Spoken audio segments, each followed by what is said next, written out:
Good morning, visionaries. I'm gonna try to keep this message quick, but y'all know I'm not good at that. So we're gonna try.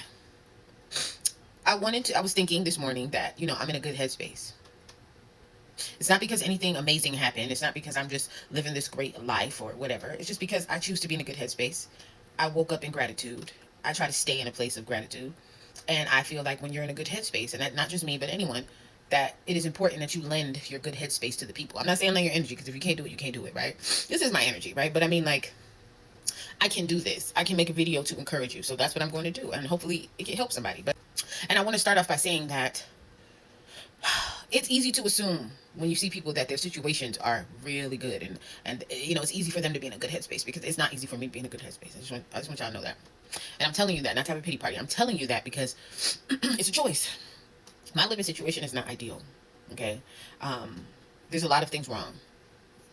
There's a lot of things wrong. But I don't focus on that because I'm in a better situation than I was in the summer. I told you I was homeless in the summer. I was living out my car. I was sleeping in my car. I was sleeping in homeless shelters. Before I moved here, I was living in a rooming house with a lot of different energies and personalities, and a landlord that was like money hungry, and I thought I was stuck, and I was having health problems, car trouble. I got into a car accident. What else? Ankle swelling up, nowhere to go, kids looking at me. Right now, I'm in a slightly better situation. It's better. I'm going to say it's better because it is better. I'm not going to complain. And all that being said, I was just very consistently living well. Go back on my page. Not well, but I was fine. I was working a job, and I had an apartment that I loved. And I was doing my gardening, my planting, and I was cooking whatever I wanted to. And I had peace. And I thought I was in a loving relationship. And that turned out to be, not what I thought it was. And I lost my job. And I had a pulmonary embolism. And then we got into all of this stuff here. All of that being said, I think, y'all know I can't make a video without crying. I just have to warn you because it's coming. All that being said,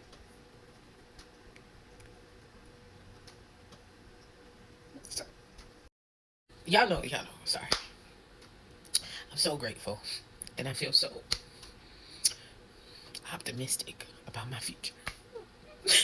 Oh, I hate crying. It's just a weird thing, right? But I'm trying not to. Sorry, y'all. It brings me to tears because sometimes when you think, and this is why I'm so like always talking about the food stamps now, because I'm like, what are you guys holding on to? You know how many times I've had to rebuild in my life? I used to think I was not valuable because I didn't know how to jug the government. I didn't know how to keep a job because I'm just too sensitive to energies, and I'm just too sensitive to the people. I can't do it. And if you're, y'all women know, black men look for women to take care of them. And I've always been told by black men, like, because they don't seek for love, they look for a provider. And I've always been told, like, you can't take, I had one man say, you can't even take care of yourself.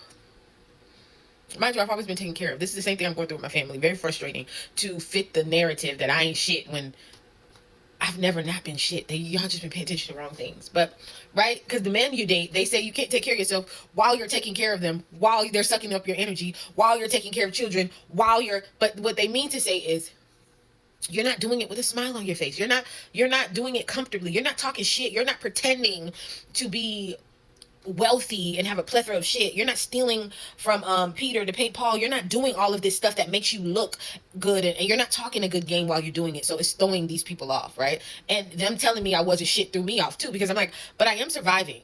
You're staying with me. Like, these people talking shit about me are staying with me. But because I'm doing it all humbly, and because I didn't have anybody to speak life into me, I might be panicking about it. I might say, I'm fucked up. And they're like, ugh. I just want you to take care of me in confidence. That's what they're saying. I want you to just take care of me in confidence and just shut the fuck up. I want you to be one of them, strong black women who know how to jug the system. And back to my point, I always thought, man, I'm not valuable because I don't know how to jug the system. And then I get on here, and it's like a lot of things have been being revealed to me in this past year. Very life-changing year, but a lot of things have been being revealed to me. And even with this conversation of the food stamps, was being revealed to me is that wasn't power, that was dependency. People were dependent on the government. People were well versed in the government and going to school and getting a degree and just paying your bills and becoming fake and masking and doing all of this stuff that I couldn't do, and I still can't do, and I don't want to fucking do it. I don't want to fucking do it. And I always thought, what is wrong with me? Why can't I do this?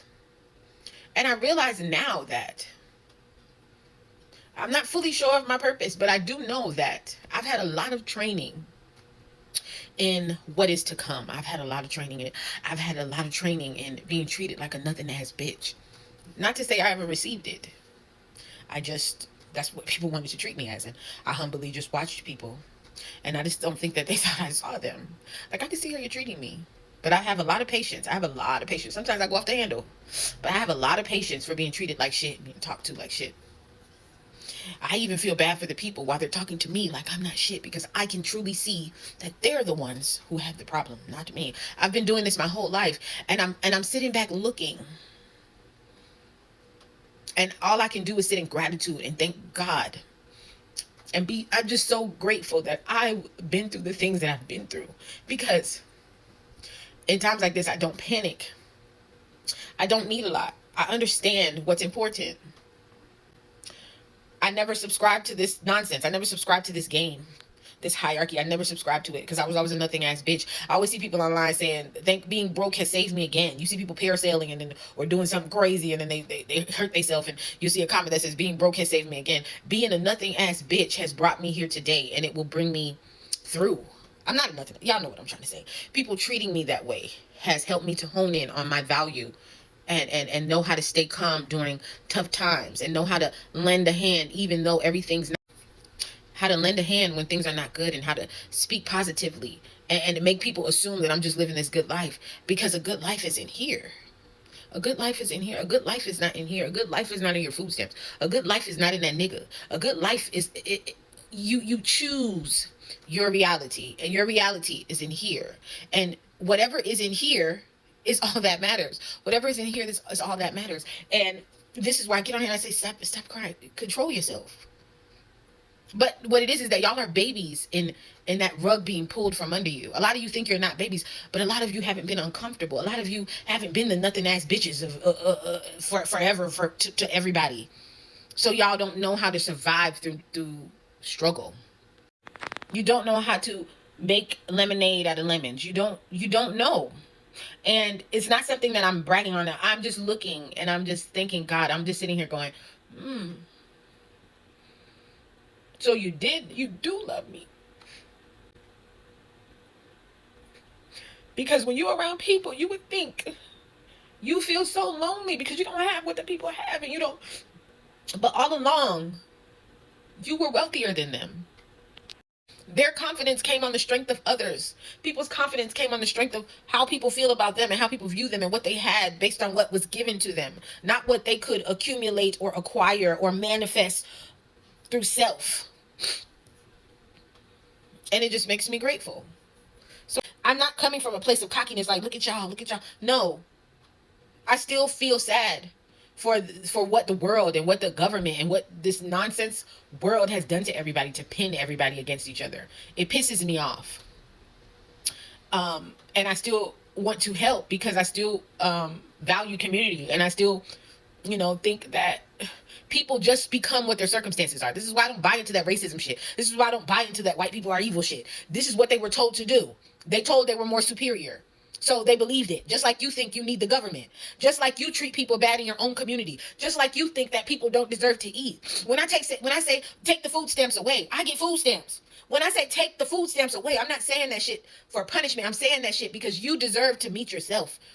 You deserve to understand what you possess. And unfortunately, you cannot see that when you're clinging onto artificial things that don't really exist. They're illusions. You don't own any of the things you think you own. The only thing you have is this. The only thing you have is you.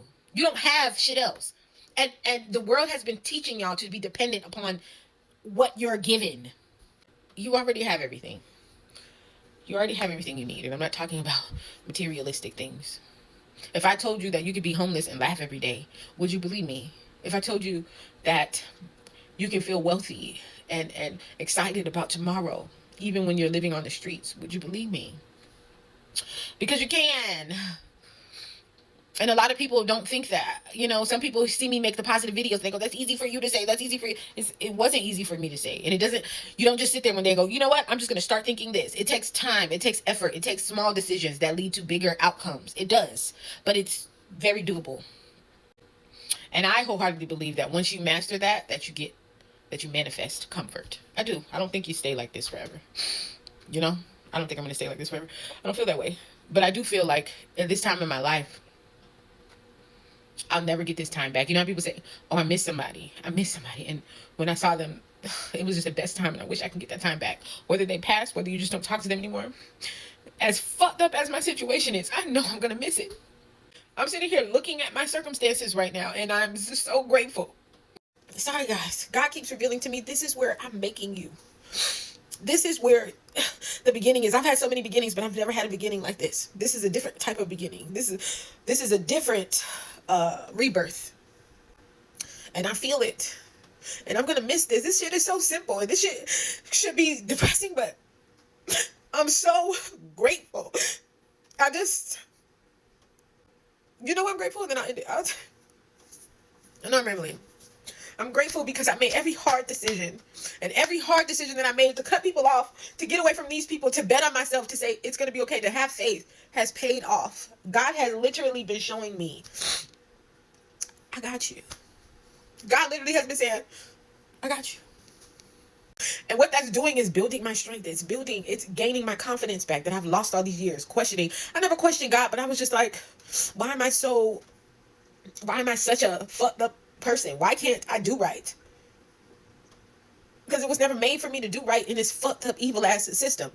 Everybody's just wearing a smile and it looks like everyone's winning, but you're not. And times like this prove that you're not. And that's not me rubbing it in your face. It's me saying, just like this is the starting ground for me, this is an opportunity for all of you to meet yourself. Sorry, y'all. Whew, I did look crazy. This is an opportunity for you to reinvent yourself. For you to emancipate yourself. To liberate yourself. Right? Go within. Go deep. Who are you without everything? Who are you without everything? And then you can build from there. Oh yeah, y'all got to get back to the pantries too. Did I say that? I meant to say that yesterday. Don't just pick up from the pantries, give back. Even if you can't give back to the pantries right away because you need the food. If you can't give back to the pantries right away, figure out a way to give back. If you're on here, don't just make content trying to go viral. Make useful content, right? Make content. It can be motivational. But, you know, everything is cause and effect. Everything is give and take. You receive what you put out, right? It's an exchange of energy. You're exchanging.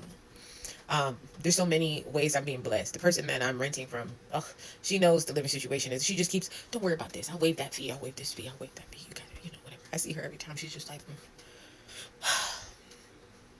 And let me just add, I'm just gonna say, she's white. A lot of people around me who have been helping me are white. So this white people are evil thing. Y'all gotta get over it because people can be evil. And that's all. Y'all know I had to say something about the racists. I know y'all hate when I start talking about the racists, but I'm just saying that I say that to say that is an exchange. That is me receiving something from her because of what I give back. And I don't say I necessarily give it to her, right? My landlord or whatever. I don't say I give it to people, but I give.